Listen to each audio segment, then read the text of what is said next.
त्रुटी आहेत, अनेक घोळ आहे याच्यामध्ये. फक्त ऍप निर्माण केलं, दुबार मतदानाच्या बाबतीत आणि डिक्लेरेशन घेऊन म्हटलं हे अशा पद्धतीनं ते मतदान इथे आले आहेत. दुबार मतदानाच्या व्यतिरिक्त सुद्धा मतदार याद्यामध्ये घोळ आहेत, त्याच्या बाबतीत काहीच बोलले नाही ते. नवी मुंबई महानगरपालिकेच्या आयुक्ताच्या घरामध्ये 120 मतदार नोंदले, त्याच्या बाबतीत काही बोलले नाही.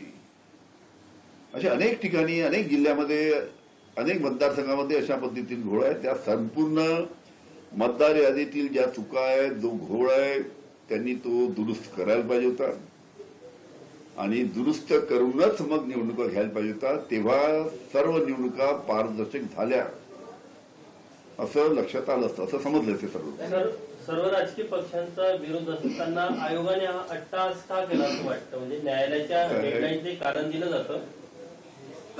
आयोगाने हा अट्टहास फक्त भारतीय जनता पार्टीच्या दबावाखाली केला.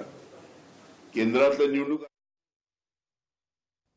भाग्यश्री, अगदी थोडक्यात महत्त्वाचे मुद्दे निवडणूक आयोगातील पत्रकार परिषदेसंदर्भात. विशाल, आपण पाहतोय की एकंदरीतच ही जी पत्रकार परिषद होती ही मुळातच प्रचंड प्रश्नांचा भडीमार दिनेश वाघमारे यांच्यावर करणारी होती. दिनेश वाघमारे यांना एकाही प्रश्नाची धड उत्तरं देता आली नाही. महत्वाचे जे मुद्दे होते ते मी पहिले सांगते. सगळ्यात महत्वाचा मुद्दा जो होता तो म्हणजे 2 डिसेंबरला नगर पंचायत आणि नगर परिषदांच्या ज्या निवडणुका आहेत त्या पार पडणार आहेत. त्यांचं जे मतमोजणी आहे ती 3 डिसेंबरला पार पडणार आहे आणि बाकीची जी प्रोसेस आहे ती जवळपास आपण जर बघितली तर नोव्हेंबर महिन्याच्या मधल्या आठवड्यापासूनच सगळी प्रोसेस जी आहे ती आता सुरू होईल. मात्र ह्या सगळ्यानंतर एकंदरीत आपण बघितलं तर यामध्ये 246 नगर परिषदा आहेत आणि 42 नगर पंचायत आहेत.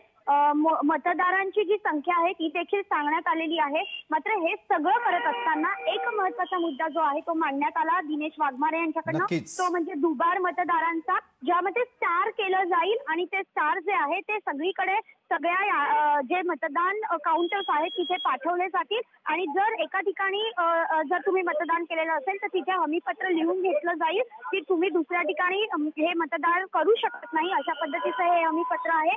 घरोघरी जाऊन देखील आम्ही मतदार याद्या ज्या आहेत त्या बीएलओ कडनं तपासत आहोत, अशा पद्धतीची माहिती दिली.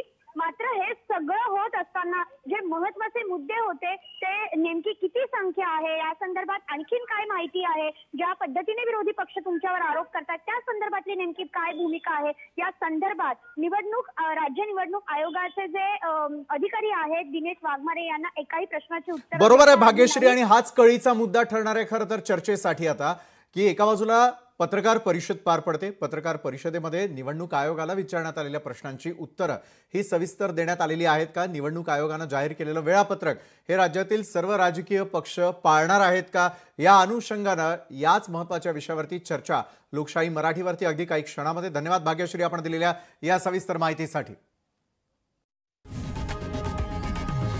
लोकशाही मराठी ऐका, पहा, जागरूक रहा.